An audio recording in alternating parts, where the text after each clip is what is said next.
Right. Well, the American economy, it's really not that complicated. There's a lot of variables, but it's all based on supply and demand for both goods and money. Now, me personally, I like to equate everything to cheeseburgers. And in economic terms, it basically comes to this. If you have 10 cheeseburgers and 9 buyers, the people selling the cheeseburgers must lower the price in order to make it affordable for one person to buy 2. Otherwise, they have to throw one out. This is the call to surplus. It's the opposite of inflation. But eventually, the burger joint will wise up. They'll get tired of throwing out that extra cheeseburger or decide their costs are too high to continue making 10 cheeseburgers altogether. So, they start making 8. This is the constant flux of our economic stagnation and expansion. Stay with me here, all right? This creates an environment where they have more buyers now than burgers, allowing them to charge more for the same product, trying to maintain profitability by producing fewer burgers since they can purchase 2 fewer patties. This increases their margin. That's how businesses work. The number of people that need to feed themselves will never change. It will always be 9. Everyone has to eat. So here's the lever of the economy, in particular the Fed, which controls monetary policy, comes into play. As the price of those burgers rise, a consumer has a fixed amount of dollars in their wallet. Real wages haven't really gone up. They've actually gone down in Biden's economy. And as people pay more for the same cheeseburgers, the percentage of money in their wallet allocated to eat goes up, giving them less money to buy trinkets and widgets or whatever else they buy. This causes their standard of living to go down. Sounding familiar to anybody right now? Now, people even take on debt to buy that commodity, the burger. And the Fed, until recently, wanted you to have it as cheap as possible to borrow that money to continue to eat.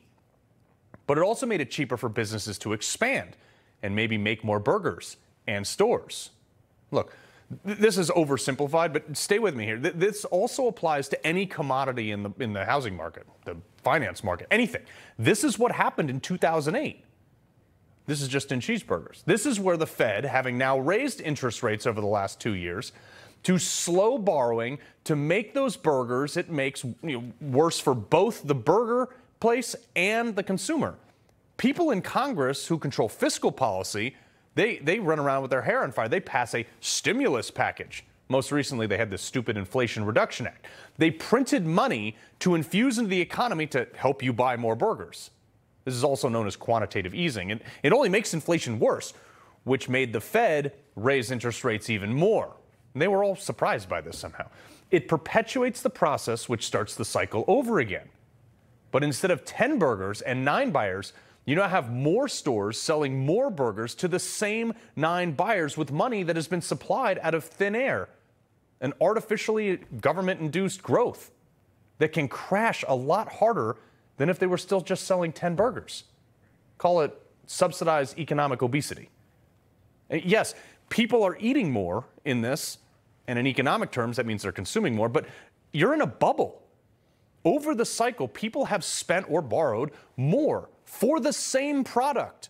Businesses have borrowed to expand based on the notion that people will always consume 2 cheeseburgers now, even though they only need 1. Enter the "I'm from the government, I'm here to help," and why the Fed is and its power is so dangerous here. Jerome Powell, the chairman of the Federal Reserve, decided to speak about economic woes in Jackson Hole, of all places, where the average home is worth $7.6 million. The irony is probably not lost on him. Oh, but he did it without admitting any fault.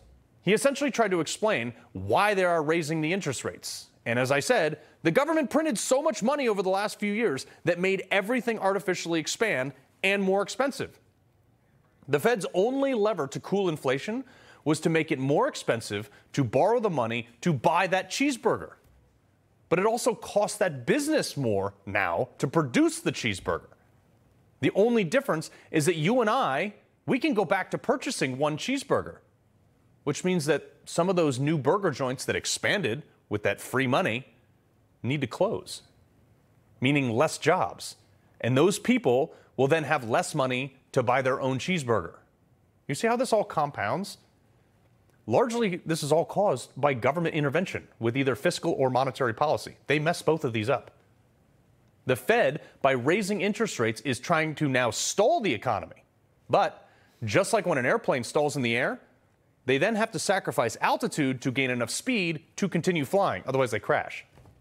That altitude being sacrificed is the margin in your business, in your stock portfolio, in your home value. It's not just in your cheeseburger. But this is the problem. The people who pull these levers don't know what they're doing. As is often the case, we are navigating by the stars under cloudy skies. But I personally believe that this represents transitory factors. As these transitory supply effects abate, inflation is expected to drop back toward our longer-run goal. They continue to convey that they believe the impact will be temporary, transitory, however you want to refer to it. They're all wrong. These unelected bureaucrats that are clearly navigating under cloudy skies, they never go buy a compass rather than a star-looking thing, or they ask somebody who has a compass. No. They keep their foot on the neck of the private sector, many times choosing winners or losers, like when they made the recommendations to bail out some of the banks and not others. These non-elected people like Jerome Powell and others are in the back of a room deciding how much your mortgage is going to cost you next year. It's not entirely their fault, though. I'd like to put it on them, but some of they're a cleanup crew for bad legislation designed by Congress. Congress, though, counts on the Fed. They know that it's so gridlocked there and they must do the popular thing to stay in office and get reelected that often, which they don't care about, has economically devastating consequences that they then look to the Fed to solve because they don't have the same red tape. So they control how much your burger costs. But just like with the bank and the bailouts, this government, elected or not, is picking winners or losers. They're making unilateral decisions about how much your money is able to buy, whether or not you can eat. We need to start electing people who are fiscally responsible, because when we don't do it, it costs us more, big time. And I hope the next election, people take that knowledge to the ballot box, because the same 9 people still have to eat. And how you vote in the next election will not only determine how many cheeseburgers are produced, but how many of us can afford to eat them.